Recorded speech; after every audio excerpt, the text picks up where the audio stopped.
నమస్తే. Welcome to today news. నేను కల్పన. So, ఇప్పుడు ప్రస్తుతం మన ముందు అనిల్ కుమార్ గారున్నారు.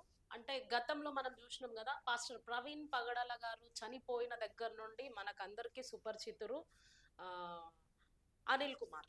ఇప్పుడు ప్రస్తుతం మన ముందున్నారు. ఎందుకంటే కొన్ని సందేహాలున్నాయి. సో, వాళ్ళని గూడా అడిగి తెలుసుకునే ప్రయత్నం చేద్దాం.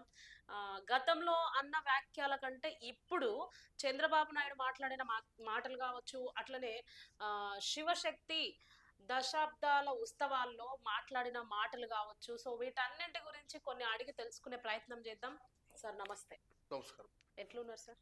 Very nice. Very nice. Yeah! Thanks for having me. So yeah. బాగున్నారా సార్? యెస్. యెస్. ఆ! యాహ్! యాహ్!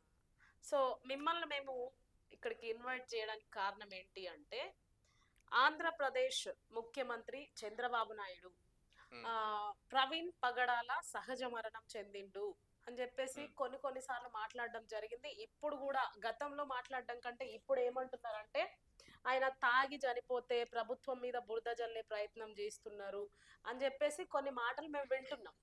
సో, హ్మ్. దీని గురించి గతంలో మీరు కూడా ప్రవీణ్ పగడాల తాగే చనిపోయిండ్రు అన్నట్టుగా కూడా మీరు కూడా మాట్లాడారు. హ్మ్. మరి ఇది ఎంతవరకు వాస్తవం అసలు? యాహ్! యాహ్! మీరెందుకు డెఫినెట్‌లీ అలా మాట్లాడాల్సి చాలా వచ్చింది? మందికి అంటే రాష్ట్రంలో చాలా మందికి నేను మాట్లాడటం జరిగింది ఆ హ్మ్. టైంలో.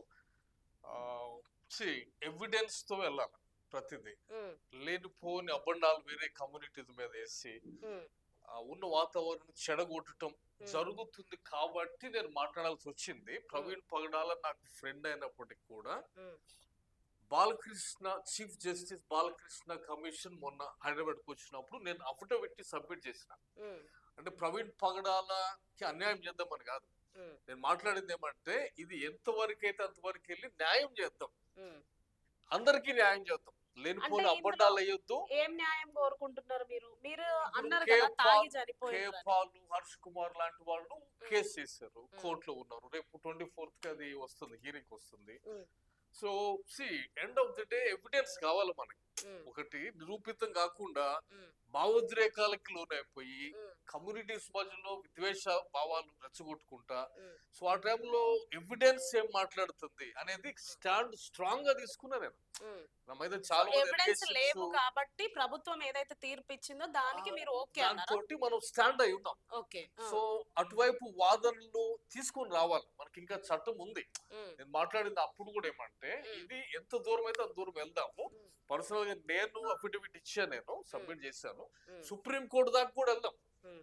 బట్ ఎవిడెన్స్ లేకుండా ఒక వేరే వర్గం వాళ్ళ మీదకి ఎట్లా నువ్వు నెపమేస్తావు? హ్మ్. అంటే ఆ రోజుల్లో మాట్లాడుతున్నప్పుడు హ్మ్. కొన్ని పేర్లు తీసి మన కమ్యూనిటీ నుండి మాట్లాడుతూ వచ్చారు. హ్మ్. అమర ప్రసాద్ చేయించాడు అన్నారు, హ్మ్. కరుణా కురుకురు అంటే మరి చేయించాడు అప్పుడు, అన్నారు. అప్పుడు సోషల్ బట్ మీడియా వేదిక చేసుకొని వాళ్ళు గూడా ఒకడు చనిపోయిండు, మంచిగా అయింది అట్లా ఇట్లా అని జెప్పేసి మనము ఫేస్‌బుక్‌లో వాళ్ళు పెట్టడం ఇక్కడ జరిగింది. మళ్ళీ నేను ఇమ్మీడియేట్‌గా డిలీట్ చేయడం గూడా జరిగింది. నేను గమనించింది ఏంటంటే హ్మ్. మనము ఎవిడెన్స్ లేకుండా మాట్లాడుతూ బట్టి అంటే గ్లోబల్ గా చూసుకోవాలి మనం ఏది హ్మ్. మాట్లాడినా కానీ ప్రపంచవ్యాప్తంగా కూడా ప్రతిదీ కూడా ఇప్పుడు ఎవిడెన్స్ తోనే మాట్లాడతారు. ఎవిడెన్స్ ఇప్పుడు ఇంటర్నేషనల్ అఫైర్స్ ఏది తీసుకున్నా కూడా ఎవిడెన్స్ ఏంటి అనే దగ్గర మాట్లాడతారు అన్నమాట. సో ఈ ఇష్యూ స్టేట్ లో చాలా బాయిల్ అయింది ఆ టైంలో. హ్మ్. కాబట్టి పోలీస్ వాళ్ళు కానీ అన్ని రకాల సైంటిఫిక్ అనాలిసిస్ చేసిన తర్వాత, చేయకముందే నేను మాట్లాడాను హ్మ్. ఇది యాక్సిడెంట్ లాగా ఉంది అని చెప్పేసి. హ్మ్. బట్ నేను మాట్లాడిన తర్వాత అది యాక్సిడెంట్ గా సైంటిఫిక్ గా వచ్చింది, ప్రూవ్ అయింది. ప్రూవ్ అయింది. హ్మ్. సో అదే స్టాండ్ మీద ఉన్నాము. హ్మ్. కానీ ఇంక ఎవిడెన్స్ తీసుకురామని అడుగుతున్నాం. మరి అదే స్టాండ్ మీద ఉన్నప్పుడు ఇంతకు ముందు గూడా మేము విన్నాం గతంలో కొంతమంది క్రైస్తవ పెద్దలుంటారు గదా! యా యా యా వాళ్ళతో కలిసి మీరు గూడా యా ఇది నేషనల్ హ్యూమన్ రైట్స్‌కి వెళ్లి మళ్ళీ అఫిడవిట్లు ఇవ్వడం అఫిడవిట్ జరిగింది. That's what end of the day మనం మాట్లాడాల్సింది ఎవిడెన్స్ కోసమే. నేను హ్మ్. అడదామంటే నేను రక్షణ టీవీ ఓనర్ కి ఫోన్ చేసిన హ్మ్. పర్సనల్ గా. హ్మ్. ఫోన్ చేసేసి let us do a debate, నేను వస్తా మాట్లాడదాము. ఆ ప్రవీణ్ నీ దగ్గర పనిచేస్తున్నాడు కాబట్టి కమ్యూనిటీతో మాట్లాడి కోర్టులకు వెళ్ళాలంటే పైసలు ఖర్చు అవుతాయి. హ్మ్. సో వాళ్ళకి మనం ఫండ్ చేసేటట్టుగా ఛానల్ నుంచి అమౌంట్ రైజ్ చేద్దాము, నేను డిబేట్కి వస్తాను, మీరు మాట్లాడండి. హర్ష్ కుమార్ గారికి మనం గిఫ్ట్ ఇద్దాము, రక్షణ టీవీ తరపున ఇద్దరు మీరు. హ్మ్. కేపాల్ గారికి ఫండ్ ఇచ్చేటట్టుగా హ్మ్. ఆర్గనైజ్ చేద్దాం రండి. సో అక్కడ ఇష్యూ ఏంటంటే అన్యాయంగా ఒకరి మీద వేసేయటం అనేది ఎవరు ఒప్పుకోకూడదు, ఉమ్, ఖచ్చితంగా ఖండించాలి ఎవిడెన్స్ లేకుండా. ఎవిడెన్స్ దొరికితే నేనే ఫస్ట్ నీ ఆఫీస్కి వచ్చేది అని కరుణాకర్ సుగుణాకి చెప్పి వచ్చిన వ్యక్తి నేను, ఉమ్, ఆన్ రికార్డ్.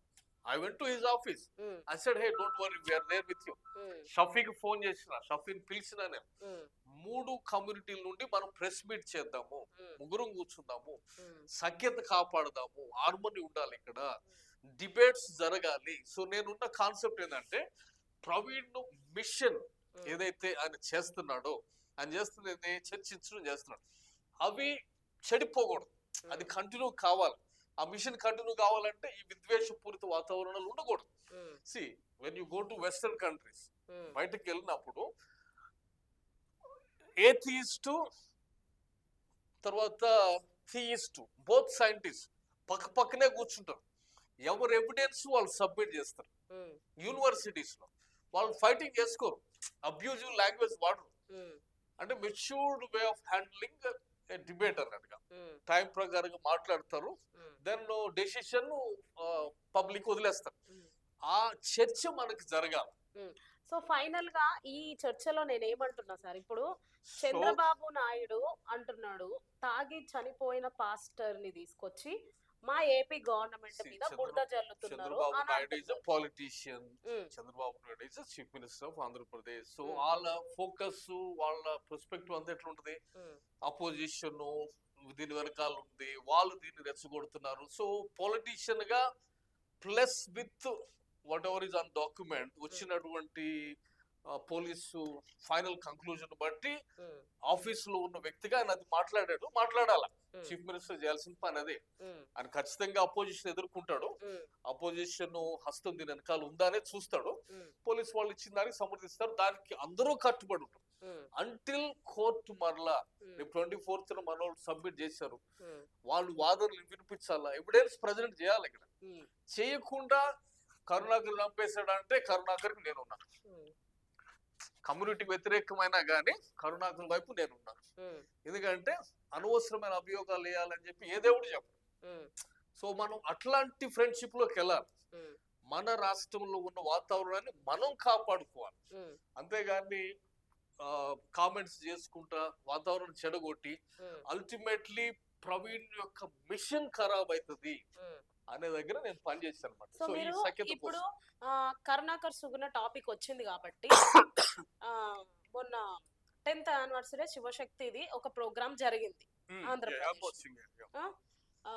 అందులో చిన్న స్వామి ఉన్నారు, కరుణాకర్ సుగుణ ఉన్నారు, ఇంకా చాలా మంది స్వామీజీలు వచ్చారు.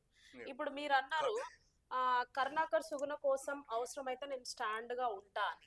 సో ఆ మీటింగ్ లో కొన్ని మాటలు మేము విన్నాం. ఆ మాటలు ఏంటంటే క్రైస్తవులను మేము టార్గెట్ చేయడం లేదు, మేము అది చేయడం లేదు, ఇది చేయడం లేదు అని కరుణాకర్ సుగుణకి చిన్న జిఆర్ స్వామి చెప్పడం జరిగింది. జరిగినప్పుడు ఆయన అన్నాడు, ఒకవేళ మీ మతం మీరు గౌరవించుకోండి, మా మతాన్ని మేము గౌరవించుకుంటాం, మా మతం మాకు గొప్ప, మీ మతం మీకు గొప్ప, ఇన్ కేస్ ఎవరైనా వచ్చి మా మతం కంటే మీ మతం చిన్నది అంటే వాళ్ళ నాలుకలు కట్ చేసి పడేసేయాలి. సో ఇవన్నీ వాళ్ళు చెప్పినప్పుడు ఈ శివశక్తి, కరుణాకర్ సుగుణ, చిన్న జిఆర్ స్వామి వీళ్ళందరూ కూడా సమాజానికి ఏం నేర్పిస్తున్నారు? మీరు అన్నారు కరుణాకర్ సుగుణకి నేను స్టాండ్ గా ఉంటా అని అన్నారు కదా, మరి ఈ మాటలో మీరేమంటారు? చిన్న జిఆర్ స్వామి గారు అన్నట్టు అంటే ఆయన ఒక ఐ థింక్ ఆయన ఒక సన్యాసిగా ఉన్నాడు. సో అటువంటి లాంగ్వేజ్ మరి కాన్స్టిట్యూషన్ పరంగా అది వర్కౌట్ అవుతుందా లేదా అనేది ఒకటి చూడాలి, లీగల్ పాయింట్ ఆఫ్ వ్యూలో. అటువంటి భాష వాడొచ్చా అంటే ఒక సన్యాసికి వచ్చే లాంగ్వేజ్ అట్లానే ఉండొచ్చా అనేది ఒకటి చూసుకోవాలా. బట్ బిఫోర్ దట్ ఒకటేమంటే okay, Karunakar had 10 years anniversary. నేను యాక్చువల్ గా I will congratulate him about beyond religion, beyond whatever it is. కానీ వాళ్ళు హార్డ్ వర్క్ చేసుకొని వాళ్ళు 10 సంవత్సరాలు దాన్ని నడిపించుకోగలిగారు. కాబట్టి నేను మాట్లాడుతుంది ఏమంటే ఒక క్రిస్టియన్ కంట్రీలో యేసు ప్రభు మీద ఒక సినిమా తీస్తాడు, యేసు ప్రభు పెళ్లి అయింది అంటాడు, అది తీసేటువంటి స్వేచ్ఛ ఆ గవర్నమెంట్ కల్పిస్తుంది. ఆ రూట్ లో వెళ్ళాలి సొసైటీ. ఎందుకంటే మిత్స్ ఉన్నాయి ప్రపంచంలో, అపోహలు, మిత్స్ అంటారు వాటిని. మిత్స్ పునాదుల మీద సొసైటీలు ఉండవు. ప్రపంచంలో 10,000 మిత్స్ ఉండే. క్రిస్టియానిటీ బయటకు వచ్చిన తర్వాత మిత్స్ అన్ని డిజాల్వ్ అయిపోతున్నాయి. ఉమ్, హిందూయిజం అనేది ఒక మిథికల్ రిలీజన్ కిందకు వస్తుంది. సో మనం మాట్లాడియాలి, క్రిస్టియానిటీని కూడా కరెక్ట్ గా డ్రిల్ చేయనియాలి, ఉమ్, మాట్లాడినివ్వాలి, స్వేచ్ఛనివ్వాలి, నో ప్రాబ్లం. ఉమ్, అది అండర్ ద కాన్స్టిట్యూషన్. ఉమ్, నేను మొన్న మధ్య అమెరికాలో హనుమంతుడి విగ్రహం తీసేయాలి అంటే లేదు, ఉంచాలని మాట్లాడాను. ఉమ్, అది వాళ్ళ హక్కు. అది um, see don't mix government with religion. Um, religion ఒక సపరేట్ టాపిక్. దానికి గవర్నమెంట్ కాన్స్టిట్యూషన్ నీకు ఫ్రేమ్ వర్క్ ఇస్తుంది. వాళ్ళ రైట్స్ ప్రొటెక్ట్ చేయాల్సింది గవర్నమెంట్ పని. ఉమ్, ఇప్పుడు పిఠాపురంలో ఎక్కడో చర్చిలు కూలుస్తున్నారంట, అవును. అది ఖచ్చితంగా ఖండించాలి. ఉమ్. ఎవరు ఖండించాలి? మరి మీరు క్రిస్టియన్ గా ఉంటూ హిందూస్ ఖండించాలి. నేను అదే అంటుంది. యాజ్ ఎ క్రిస్టియన్ ఉమ్, నేను వాళ్ళ వైపు నిలబడిన, ఉమ్, ఏది వాళ్ళకి అన్యాయం అవుతుంది అన్నప్పుడు ఉమ్, అది గొప్పతనం. ఉమ్, మనకి అన్యాయం జరుగుతుంది అన్నప్పుడు ఉమ్. వాళ్ళు రాగలగాలి. అది మీరు అంటున్నారు ప్రజాస్వామ్యం వాళ్ళు అంటే. రావాలి అని, కానీ అదే హిందూ సంఘాలు అక్కడ నిలబడి ధర్నాలు చేసి నిన్న రాత్రి కూడా జరిగింది ఏంటంటే, See, కొన్ని హిందూ సంఘాలు అక్కడ ఉండి ఈ చర్చ్ మూపేయాలి, ఈ చర్చ్ లో ప్రార్థనలు జరగొద్దని క్రైస్తవులకు see, హిందువులకు there's always గొడవలు social- జరగడం social, జరిగింది. యాంటీ సోషల్ ఎలిమెంట్స్ ఉంటాయి. ఉమ్, నేను అదే అంటుంది అనమాట. ఈ ఎడ్యుకేటెడ్ ఇంటలెక్చువల్ బేస్ ఏదైతే ఉంటారో వాళ్ళు ఆలోచించాలి. ఉమ్, ఆలోచించి భావోద్రేక, ఇప్పుడు నేను అంటుంది ఏమంటే ప్రవీణ్ ఈశ్వర్ గారు నేను వెళ్ళిపోయినా, ఉమ్, హోల్ ఐడియా ఏంటంటే ఈ డిస్కషన్స్ కంటిన్యూ కావాలి, మెచ్యూర్డ్ వేలో డిబేట్స్ జరగాలి. ఉమ్, భారతదేశంలో చాలా మతాలు ఉన్నాయి, అన్ని మతాలు బయటకు రావాలి, ఉమ్. మాట్లాడాలి. ఆ స్వేచ్ఛనే